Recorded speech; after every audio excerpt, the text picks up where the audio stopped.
പാറക്കടവ് കാമാക്ഷി ശ്രീ അന്നപൂർണേശ്വരി ദേവി ക്ഷേത്രത്തിൽ മീനപ്പൂര മഹോത്സവത്തിന്റെ ഭാഗമായി പൊങ്കാല മഹോത്സവം നടത്തി. ക്ഷേത്രം തന്ത്രി ബ്രഹ്മശ്രീ സുരേഷ് ശ്രീധരൻ തന്ത്രികൾ പൊങ്കാല അടുപ്പിൽ അഗ്നി പകർന്നു.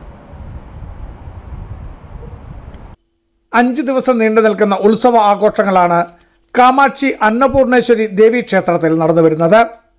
ഇതിന്റെ ഭാഗമായാണ് പൊങ്കാല മഹോത്സവം നടത്തിയത്. ഭക്തർക്ക് അന്നം നൽകി സംരക്ഷിക്കുന്ന അന്നപൂർണേശ്വരി ദേവിക്കുള്ള പൊങ്കാലയ്ക്ക് ക്ഷേത്രം തന്ത്രി ബ്രഹ്മശ്രീ സുരേഷ് ശ്രീധരൻ തന്ത്രികൾ ദീപം തെളിയിച്ച് പൊങ്കാലയടുപ്പിൽ അഗ്നി പകർന്നു. നൂറുകണക്കിന് ഭക്തർ ദേശദേവതയായ അന്നപൂർണേശ്വരിക്ക് പൊങ്കാല അർപ്പിച്ചു. ക്ഷേത്രം മേൽശാന്തി പ്രതീഷ് ശാന്തികൾ, ക്ഷേത്രം പ്രസിഡന്റ് സോജു ശാന്തികൾ, vice president K Suresh, secretary Prasad KS, വനിതാ സംഘ ഭാരവാഹികൾ തുടങ്ങിയവർ നേതൃത്വം നൽകി. ബിജു വൈശൻ പറമ്പിൽ, ഇടുക്കി വിഷൻ ന്യൂസ്, ഇടുക്കി.